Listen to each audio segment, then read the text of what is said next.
Hello guys, ഇതെൻ്റെ first long വീഡിയോയാണ്, അതും യൂട്യൂബിൽ.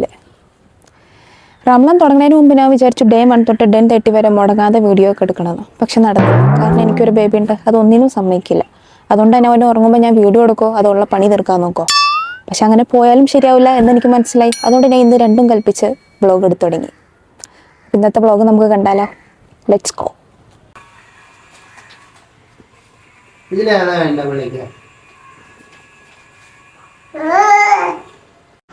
ഇത് കുറച്ച് ദിവസമായിട്ടുള്ള വീട്ടിലെ സ്ഥിരം കാഴ്ചയാണ്. അപ്പം മീനോട്ട് വരുമ്പോൾ 10-9 വെച്ച് ഇഷാന് കൊടുക്കലത്. ഇതൊക്കെ കൂട്ടി വെച്ച് ഇഷാന് ബർത്ത്ഡേ ആകുമ്പോഴത്തേക്കും അവനക്ക് എന്തെങ്കിലും വാങ്ങിച്ചു കൊടുക്കാം എന്നും പറഞ്ഞാണ് ഇതൊക്കെ കൊടുക്കണത്. അങ്ങനെ ഇഷാന് പൈസ കൊടുത്തിട്ട് വാപ്പ പള്ളിയിൽ ചായ വയ്ക്കാനായിട്ട് ഇറങ്ങി നിൽക്കുമ്പോൾ ഉമ്മായും വാപ്പായിട്ട് അങ്ങോട്ടും ഇങ്ങോട്ട് എന്തൊക്കെയോ കശവിശ പറയുന്നുണ്ട്. അത് തൽക്കാലം ഞാൻ ഇടുന്നില്ല, കാരണം ഇട്ടുകഴിഞ്ഞാൽ ഞാൻ ചിലപ്പോൾ ഒറ്റയടിക്ക് അങ്ങ് വൈറലാവും. അങ്ങനെ വാപ്പ പള്ളിയിലേക്കും പോയി. അത് കഴിഞ്ഞ് ഞാൻ പോയി നേരെ ഇഷാന് കുറുക്കുണ്ടാക്കാൻ തുടങ്ങി. കാരണം കുറച്ച് നേരത്തെ ഉണ്ടാക്കുകയാണെങ്കിൽ അത് ചൂടാറുമ്പോഴത്തേക്കും ഇഷാന് കൊടുക്കാനുള്ള സമയമാവുകയും ചെയ്യും. അപ്പോൾ ഇന്ന് നോമ്പ് തുറക്കാൻ തേങ്ങാച്ചോറ് ഇറച്ചി ഉണ്ടാക്കാനുള്ള സെറ്റപ്പിലാണ് ഞങ്ങൾ. അതുകൊണ്ട് തന്നെ ഉമ്മ ഇറച്ചിക്കുള്ള ഉള്ളിയൊക്കെ നന്നാക്കി വെക്കണമുണ്ട്. അങ്ങനെ ഉള്ളിയൊക്കെ നന്നായിക്കൊണ്ടിരിക്കുമ്പോഴാണ് ഇക്ക കയറി വരുന്നത്. വീഡിയോ എടുക്കണം കണ്ടപ്പോൾ തന്നെ പുള്ളിക്ക് നാണവും ചമ്മലും അങ്ങനെ പലവിധ എക്സ്പ്രഷൻസ് മുഖത്തോടെ മിന്നിമായുണ്ട്.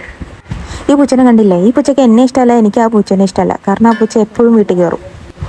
അങ്ങനെ ഉമ്മയുടെ തേങ്ങാച്ചോറ് കുക്കറിൽ സെറ്റായിട്ടുണ്ട്. ഇനി അടുത്തത് എൻ്റെ ഊഴാണ്. നമുക്ക് ബീഫ് ഉലത്താം ഗൈസ്.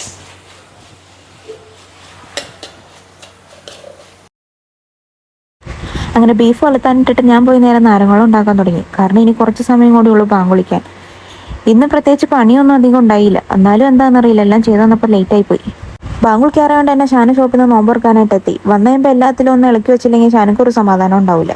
അതെന്താണെന്ന് എനിക്കറിയില്ല, എന്ന് വന്നാലും അതൊന്ന് ചുമ്മാ ഇളക്കിയിട്ട് പോകും. അങ്ങനെ പണിയൊക്കെ കഴിഞ്ഞ് അടുക്കള ക്ലീൻ ചെയ്യാൻ തുടങ്ങി. ഇങ്ങനെ എപ്പോഴും തൂത്തിട്ടില്ലെങ്കിൽ എനിക്കൊരു സമാധാനം ഉണ്ടാവില്ല. അത് ഷാനു കൊടുന്ന കട്ട്ലേറ്റ് കേട്ടോ. ഇങ്ങനെ രണ്ടടുപ്പത്തെ സാധനങ്ങൾ ഉണ്ടായിട്ടോ അതിൻ്റെ ഇടയിൽ കൂടെ അത് തൂത്തുറന്ന സ്വഭാവം നിങ്ങൾക്ക് ആർക്കെങ്കിലും ഉണ്ടോ ഗൈസ്? അങ്ങനെ അതൊക്കെ കഴിഞ്ഞ് കട്ട്ലേറ്റും ഈന്തപ്പഴമൊക്കെ എടുത്ത് പ്ലേറ്റിലാക്കി ടേബിളിലേക്ക് എടുത്ത് വയ്ക്കാനായിട്ട്.